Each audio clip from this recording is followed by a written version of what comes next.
Good afternoon. During the 10 years between 2008 and 2018 makes it a decade. And I'm finding the actors and actresses who acted at the Old Town Playhouse in Traverse City, Michigan, and giving them a memory in a video for their family members, children, and especially to them, so they can look back standing on their theater stage. And this time is actor Rick Korndorfer.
Why don't you go down to the cellar and put on your costume?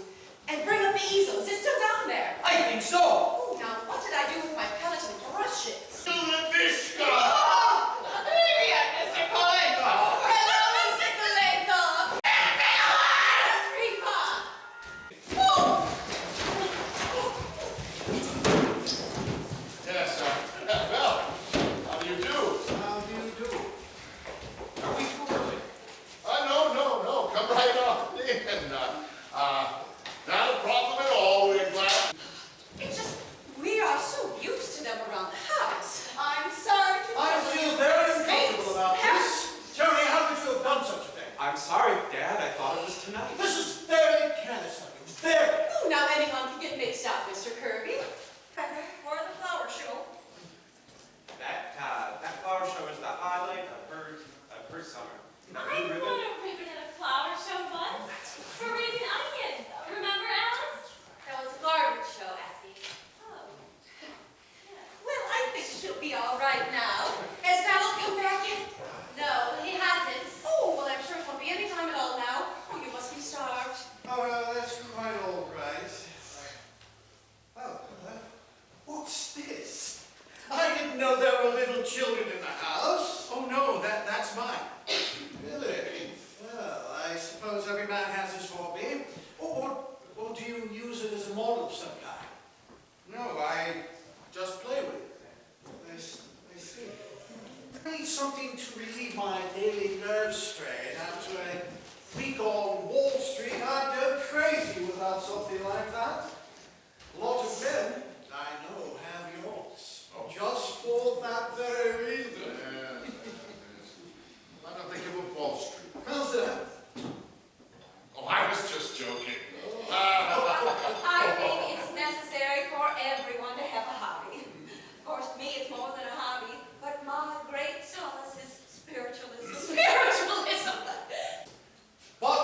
very sorry if I did something wrong, and I apologize. I can't tell you how sorry I am. That's quite all right. Of course it is. Mr. Kirby, to run other people's lives, but I don't think these two young people have the same sense that you or I do.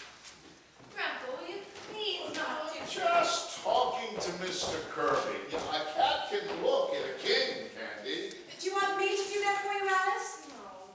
You've got quite a while before that train goes, Alice. Are you? Certainly I am. I don't think so. Now, what do you think you get your indigestion from? Happiness? No, sir. You get it because you spend most of your time doing things that you don't want to do. I don't do anything I don't want to do. Yes, you do.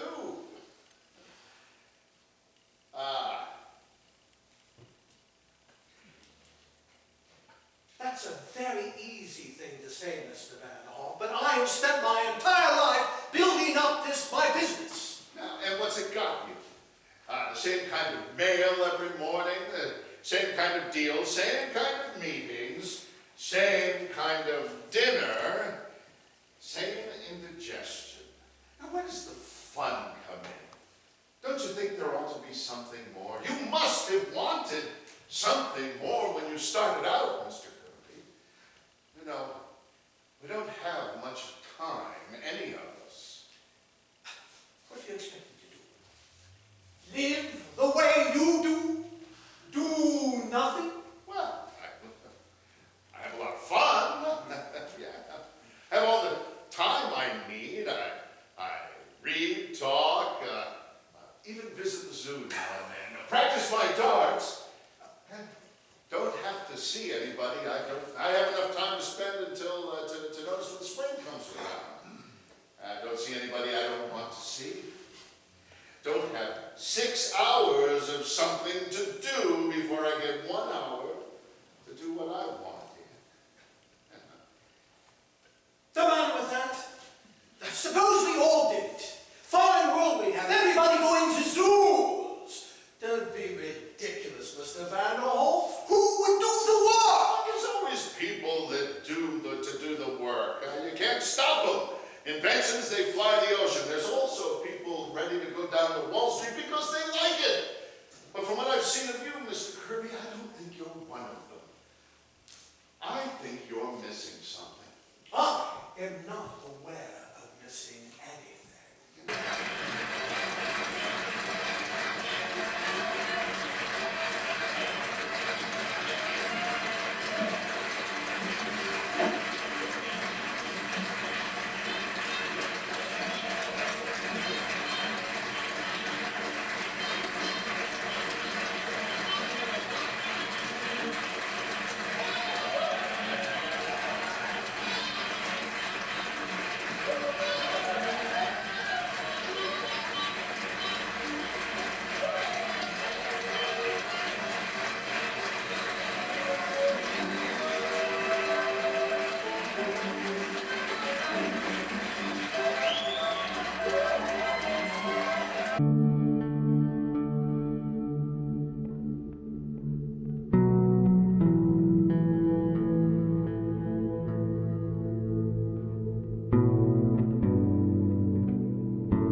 And they're wonderful people, every one of them.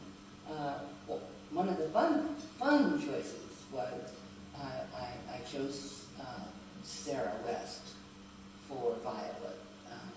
Charming little redhead, you know, she's so cute. And her dad auditioned, and he'd never auditioned before, he'd never been on stage. And I knew that we needed a deputy. What a perfect opportunity to get somebody brand new. He had the right face Yeah, for that yeah. role. And when I told him, he went, really? I said, yeah, would you take the part? And he said, I'd love to, I get to work with my daughter. I've never done this before, and yeah, that would be great. So he had a few lines, and he comes in, and he's enjoying this. I think we've got a new Old Town Playhouse player. And he said, sure, I'm cool. You get a costume and everything. And that and the piano, it just works beautifully. It sure does. And it does take people back, along with footlights. Footlights they give the set shadows that you can't get any other way. They give a look to the actors that you can't get any other way but lighting from below. And I would have liked to have, these are fine, but they're very bright. And I would like to have like 80 smaller, lower, so that you could get a lot of light without it being so intense.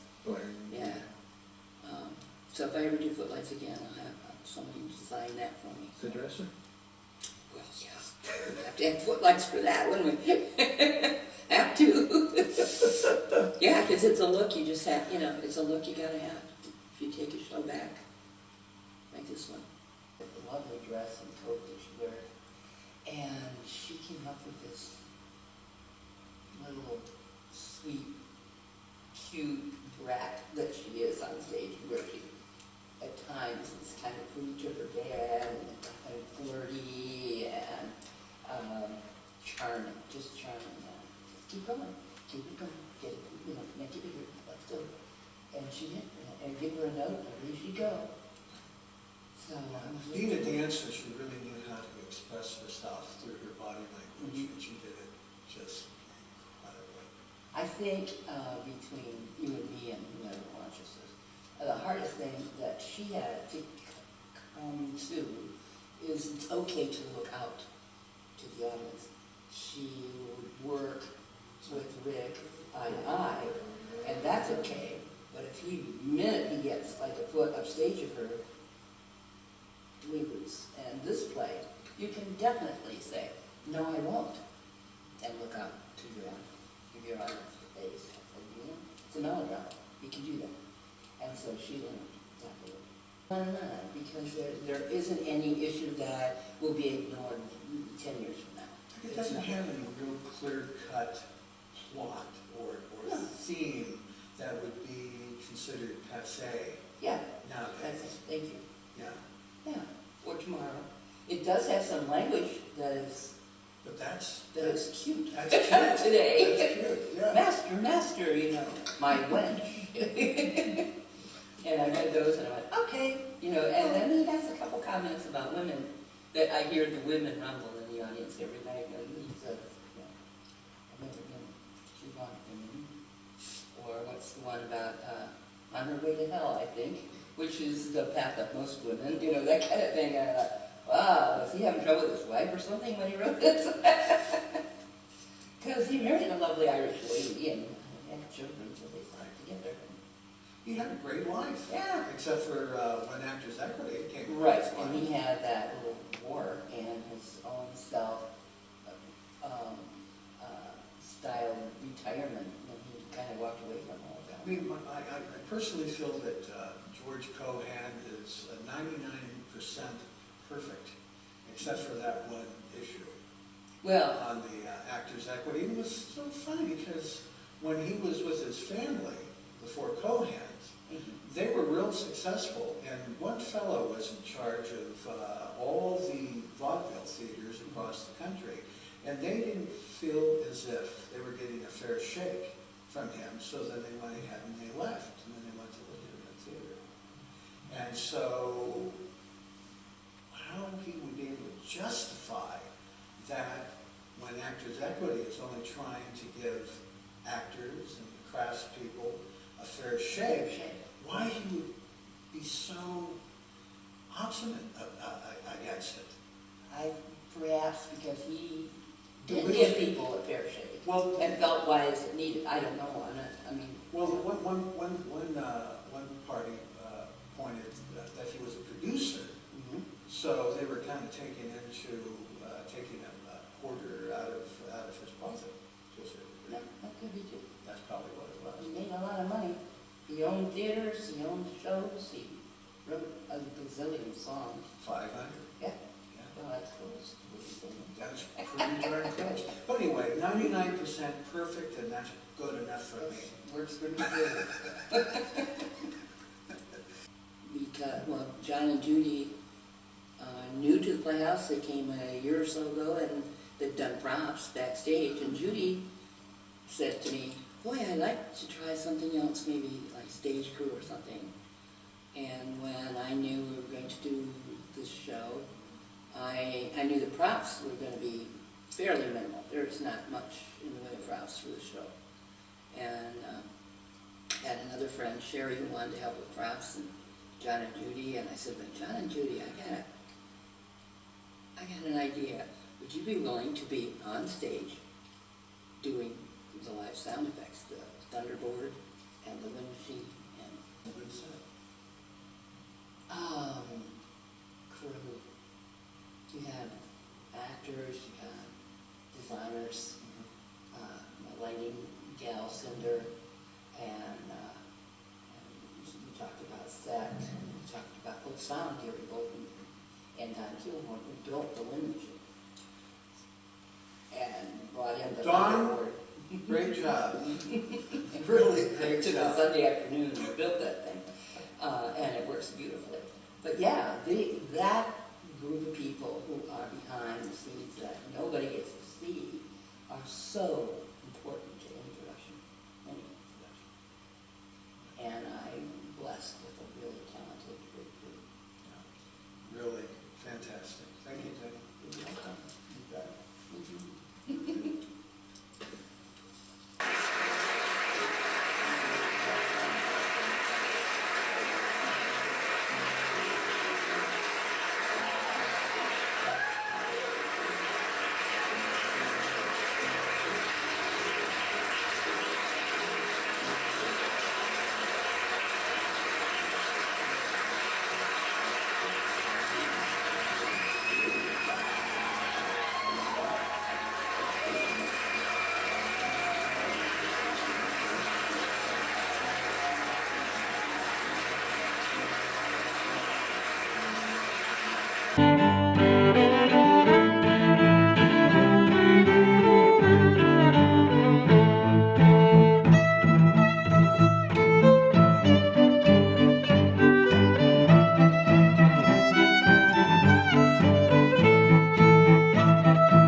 think I'll get it repaired. You want it repaired? I'll take your glass. I'll get us both a repair. Nowadays, people in kitchens or living rooms, standing around, balancing their plates like jugglers. Soon, they'll be eating in bathrooms. But why not simplify the process? For example, don't let her serve the good beef eater's gin if people simply want to mix it with tonic water. I'm all mixed up, Dad. I'm all over the ballpark. I've been scenic crisis counselor. I've taken up a part-time job. I've been jogging 2 miles a day, and none of it's working. I want to come home. I'm going to take my children to the zoo and the park lake and the art gallery and do all those things you and Mother used to do with all of us. I want to start again, Dad. I want to start all over again. And in this play, many of the cues are in a different scene. A scene that's overlapping the scene that they're taking their cues from. It's much harder to do. Everyone's happy? Yes. Then I raise my glass to all of us. To all of us. This is your table, here are your chairs, here's the china you got on your trip to England, and here's the silver-handled carving knife, which Father used to use. Oh, yes. It's been a long day. But I'm not quite sure who these people are. It's me, Mother, Stuart, your son, and this is Fred, and Ben, and Nancy, and Beth. We're all here, Mother. I'll get the turkey. Maybe Yes, yes. I'll be lucky if I keep this spoon. I told her I'd give you the piano and the coffee table if I could have the dining room. Annie, Yes, sir. did I find a seed in my orange juice yesterday morning? I had the pleasure of your company, provided... He says I said provided that you sit quietly without leaning back in your chairs and don't fight or argue. He says we can. I said you may.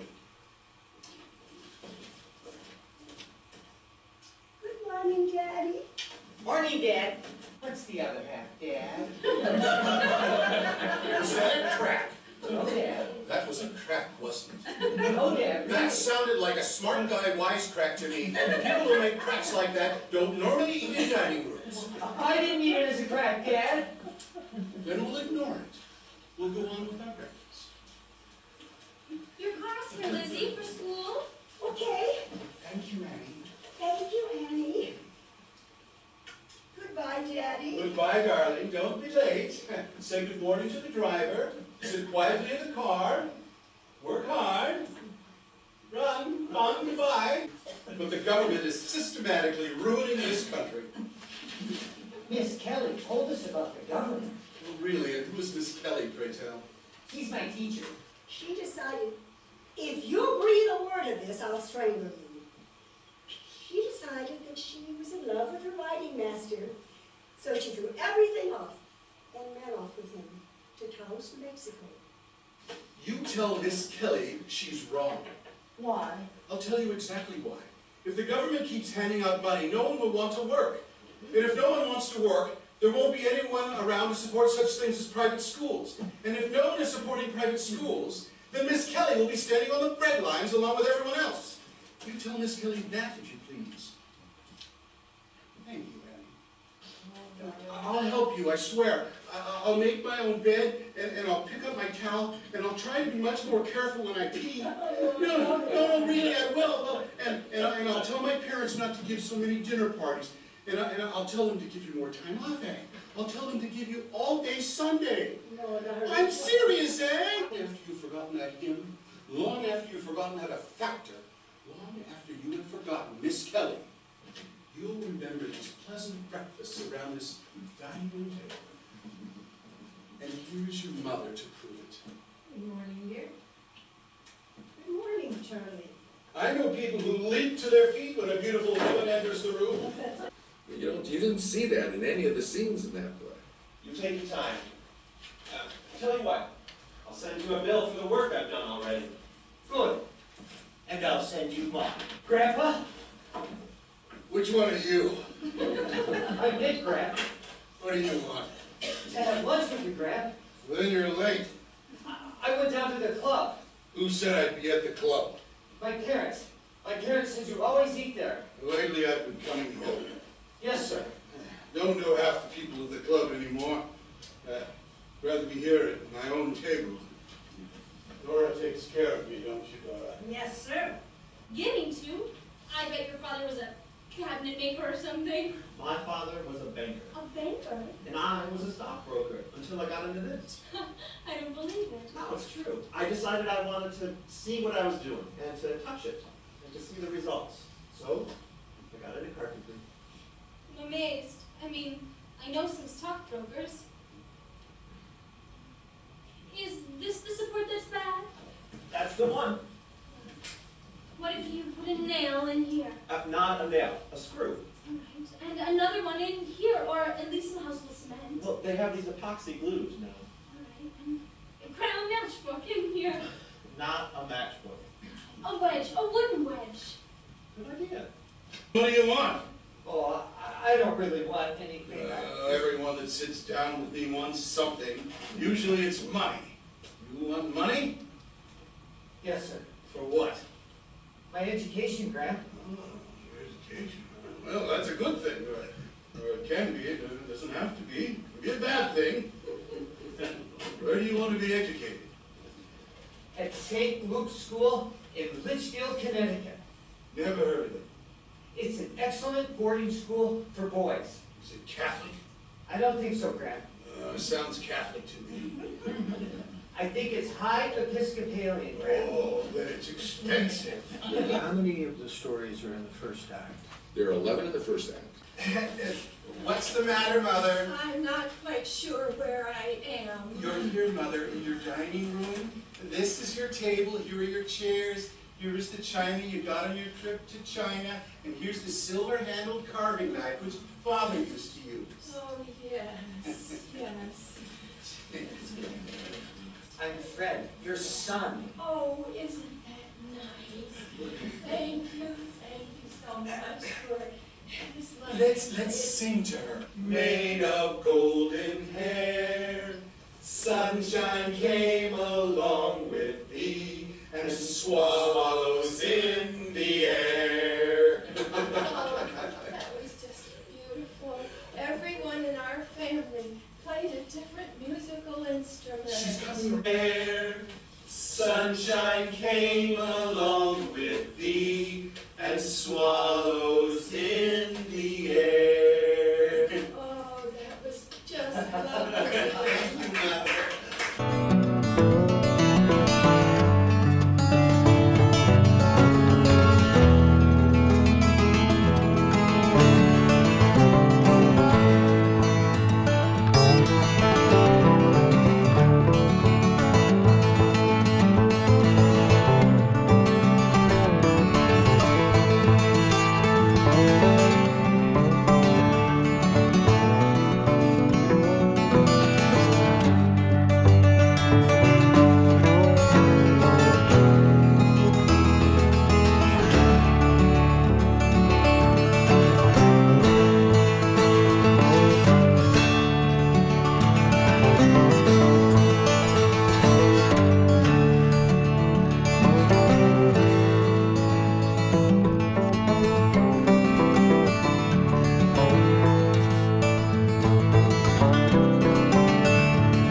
Last night, I had a vision.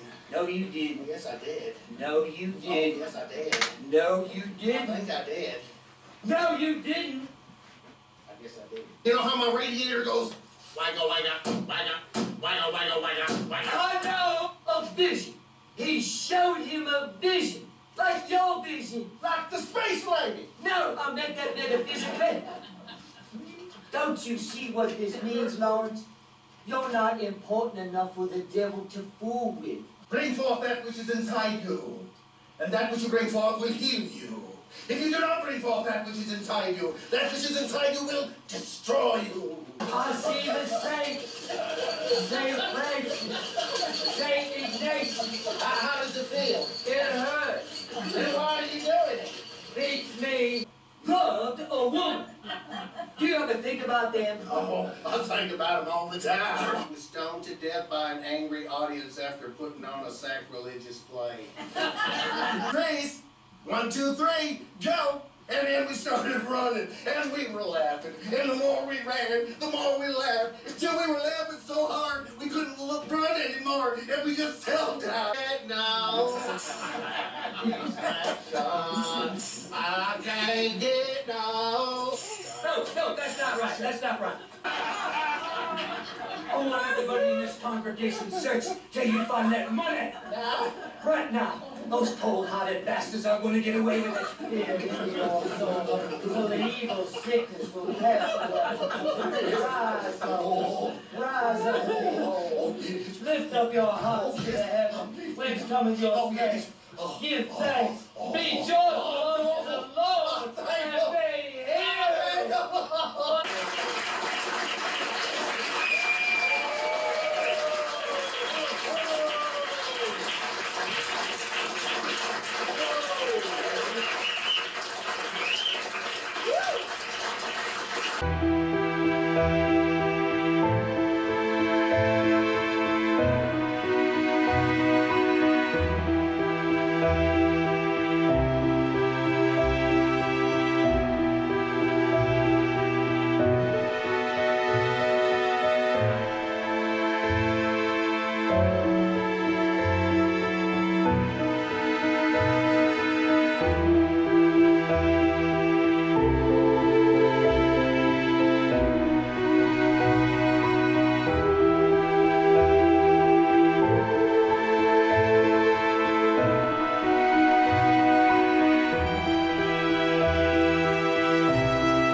Good morning. This is a play, and it's called Outside Mullingar by John Patrick Shanley, directed by Denny Don Hunting. And here is a few words that I will read. When I was a very young lad, when visiting my grandmother's house at Mission Bay, San Diego, California, my ears would always perk alert from the two voices coming from the kitchen. My great-grandmother, Myrtle Glass, and her daughter would be sitting across from each other, exchanging a spirited conversation that sounded like music to my ears. They both shared the same blood from the lyrical and witty heritages of Ireland. I would sit nearby listening to their fusty, clattering arguments that weren't hateful, but vigorously, with a cackle and a laughing roar, and with their satisfied conclusion that was never resolved. They would turn and embrace me and ask me if I was hungry. The words they spoke were no other. They were lively and cutting, then soothing, with saddened, reminiscing, but never boring. One of my favorite playwrights of all time is George Bernard Shaw, one of the most prolific writers of drama, comedy, to set foot on this great green Irish earth. Did I just say green Irish earth? Yes, I guess I did. But there is a reason for it, because Mr. Shaw was born on July 26, 1856, and spent his early days living in Dublin, Ireland. An Irish lad he was. Getting back to my great-grandmother, Myrtle Glass, she was truly the major shining influence in my Uncle Victor Bono's acting career. It was she, with her marvelous diction and wit and lyrical tone of voice, that inspired him into becoming the Oscar-nominated Best Supporting Actor in 1962 in the motion picture of Whatever Happened to Baby Jane. So you see, the Irish were known for their luck, and my Uncle Victor Bono benefited by it. Who knows? Perhaps in watching this marvelous production, you too will benefit a little, or a lot, from the Irish luck that may sprinkle upon you. That is, if you're sitting in the first row. After all, there are exceptions even for leprechauns. You know. The strip of 40 meters like a blockade in the middle of my driveway, keeping my house from the road. You have only to open the gate. And close it, and open a second gate, and close that as well. Are you that lazy? Have you ever gotten out of my car in the rain and drowned yourself working those damn gates? And all over a patch of nothing. It rains on us all. I'll give you a fair price for it. Did you broach this with Chrissy? I did, and never had he a word in reply. But he's passed over now. Just. He was a good man, but stubborn. He was a bulldog. That man would fight the sky. He did, and the sky won. Oh, in truth it did. He's gone to God. It's mine. It is not. It should be. Can you deny it? I do deny it. The one reason you own that bit of land is hate and spite. That's 2 reasons. Not like that at the ballet. Guess I never knew him. To watch him walk was to know there was grace in the world. He had the blood of kings in him. Kept his counsel like a king. No one knew what he was thinking. I did. He wasn't much of a talker, but he had his reasons, as do I. Tell me this then, if you know, why did he buy our right away?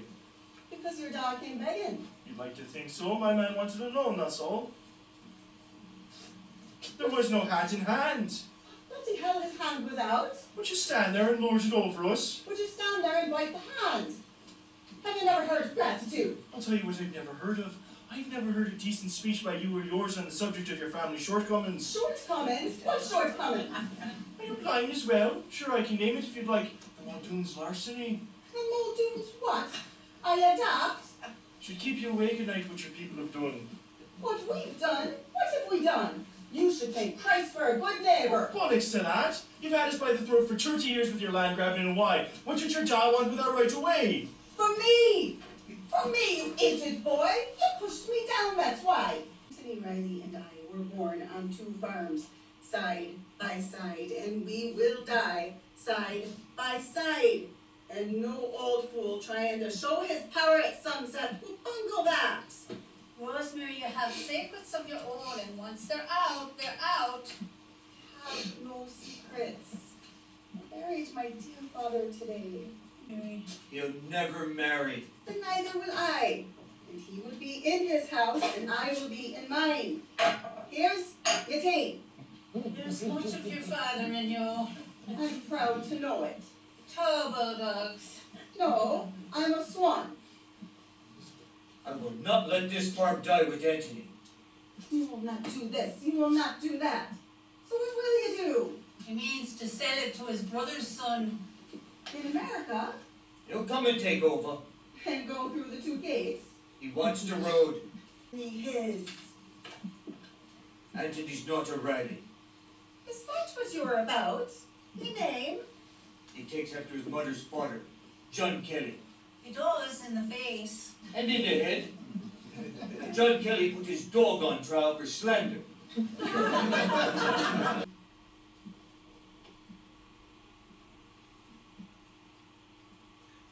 I want to buy her half the time, without so much as a nod.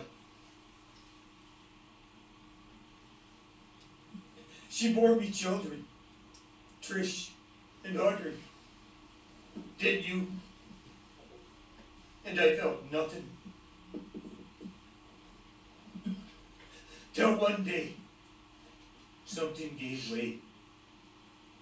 Out in the fields and the wet grass, the quiet hand of God touched me so soft I thought it was a breeze.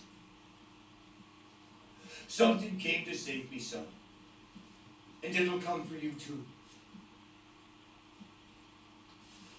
I drive out with the feed in the morning, split open the bag into the trough, and the cattle would walk forward. I can't name the day. The cattle were there. The rain let up, and the sun shone, and the joy came up into me, out of the land, out of all of it, the cattle and the sky. And when I went home to the house, a moment came there too, where all of it, you, her, the girls, even the house itself came to life in me. But it started out there in the fields that had been lonely. And I knew it was her.